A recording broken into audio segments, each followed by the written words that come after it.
સ્વચ્છ સુરત અને સુંદર સુરતની વાતો કરી પાલિકાની કામગીરીને ઉઘાડો પાડતી ઘટના સામે આવી છે। પુણા વિસ્તારમાં રાજુનગર સોસાયટીમાં રહીશો ગંદકીથી ત્રસ્ત થતાં સોસાયટીની બહાર નીકળી હાયરે ગંદકી હાય હાયના નારા લગાવી તંત્ર અને નેતાઓનો વિરોધ કર્યો છે। સુરત મહાનગરપાલિકા સ્વચ્છતાની મોટી મોટી વાતો જ કરે છે।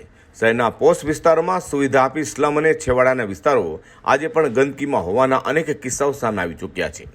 ત્યારે પુણા વિસ્તારના રહીશોને ગંદકી લઈને વિરોધ જોવા મળ્યો છે। વાત એમ છે કે સુરતના પુણા વિસ્તારમાં આવેલા રાજુનગર સોસાયટીના રહીશોએ આજે સોસાયટીની બહાર નીકળી ગંદકીનો વિરોધ કર્યો હતો। રાજુનગર સોસાયટીના રહીશો સોસાયટી બહાર નીકળી મનપા તંત્ર અને નેતાઓનો વિરોધ કરી હાયરે ગંદકી હાય હાયના નારા પણ લગાવ્યા હતા। છેલ્લા ઘણા સમયથી ગંદકી હોય જેથી જલ્દીથી ગંદકી દૂર કરી રોડ રસ્તાનું કામ થાય તે માંગ સ્થાનિકોએ કરી હતી અને જો સમસ્યાનો હલ નહીં થાય તો ગાંધી ચિંધ્યા માર્ગે આંદોલનની પણ ચીમકી લોકોએ ઉચ્ચારી છે। મારું નામ મૃદંગભાઈ અરવિંદભાઈ ત્રિવેદી। કઈ જગ્યાએ શું સમસ્યા? જગ્યા અમારી અર્જુનનગર ચોકડી, વોર્ડ નંબર 17, પુણા ગામ।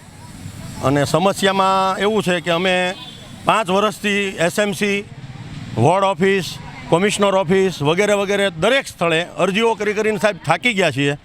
હવે અમે ગાંધી ચિંધ્યા માર્ગ ઉપર જવાની તૈયારીમાં છીએ। અમે આ રોડ રસ્તાનું દબાણ આટલું બધું થાય છે એની કોઈ હદ નથી। અહીંયા આપ જોઈ શકો છો કેટલું બધું રોડનું દબાણ થાય છે। પાછળ અમારા રસ્તા ઉપર એટલો બધો કચરો નખાવવામાં આવે છે, ફેંકવામાં આવે છે। અમે કચરાની પણ વિનંતીઓને અરજી કરીને થાકી ગયા છીએ અને રોડ એટલો બધો ખરાબ છે। ત્યાં દેવી પૂજક સમાજના અમુક લોકો આજે રોડ ઉપર મકાનો બાંધી અને ત્યાં રહેવા માંડ્યા છે અને ગંદકી ત્યાં ને ત્યાં કરે છે। એટલે એનાથી પણ અમે એટલા બધા ત્રસ્ત છીએ। અમારે ત્યાં આવનારા મહેમાનો વગેરે લોકો એટલા બધા થાકી ગયા છીએ અને અમે અહીંયા 2 સોસાયટી આજુબાજુમાં અહીંયા સ્વર્ગ રેસિડેન્સી 1 અને 2 અને રાજ પેલેસ 1 ને 2 બંને 4 એપાર્ટમેન્ટવાળા લોકો અમે બધા હવે ત્રસ્ત થઈ ગયા છીએ। મ્યુનિસિપાલિટી તંત્રથી વગેરે જે કાંઈ વોર્ડ પ્રમુખો છે એનાથી અરજીઓ કરીને થાકી ગયા પણ અમારા કોઈ પણ પ્રશ્નોનું। પછી સાહેબ અમારા અહીં બાલ મંદિર છે, બાલ મંદિરોમાં અમારા નાના બાળકો ભણે છે। આજની તારીખે તમે રોગચાળો જોવો કેટલો બધો, ડેન્ગ્યુથી માંડીને એટલા બધા રોગચાળા આજની તારીખમાં છે। એનું અમને કોઈ નિરાકરણ મળતું નથી, આ ગંદકીનું કોઈ નિરાકરણ મળતું નથી। એટલે હવે અમે થાકી અને હવે અમે ગાંધી ચિંધ્યા માર્ગે જવાના તૈયારીમાં છીએ અને આંદોલન ઉપર બેસવાની તૈયારીમાં છીએ। અને આપ શ્રી મીડિયા સમક્ષ અમે રજૂઆત કરવા માગીએ છીએ કે જો અમારી આ સમસ્યા તત્કાલ હલ નહીં થાય તો અમે ગાંધી ચિંધ્યા માર્ગે 100% જશું। હાય રે ગંદકી। કૈલાસબેન માલાણી। શું સમસ્યા છે?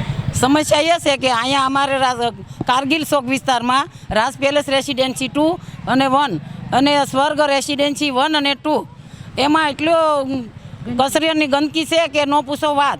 અહીંયા ભૂલકાઓ ભણે છે, એક નંદઘર છે પણ મૂકવા જતા આવતા પણ લોકોને બીક લાગે છે અને લુખાવો પણ એટલા ટપોરી આટા મારે છે કે બેન દીકરી બહાર પણ જઈ શકતી નથી। બરાબર છે, તો આનો હલ ક્યારે આવે એ જ અમારી માંગણી છે। અને અત્યારે રોગચાળો એટલો વધી ગયો છે કે કચરો કેટલો છે, ત્યાં ઝૂંપડાઓ છે, અહીંયા રોડ ઉપર ગેરેજ કરીને બેસી ગયા છે, રિક્ષાઓના ગેરેજ છે, તો એ પણ હટાવવાની જરૂર છે।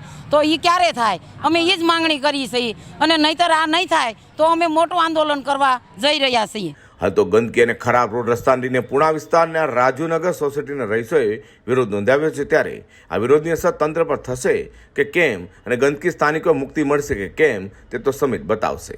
અઝર કુર્સી સાથે હર્ષદ સેઠા।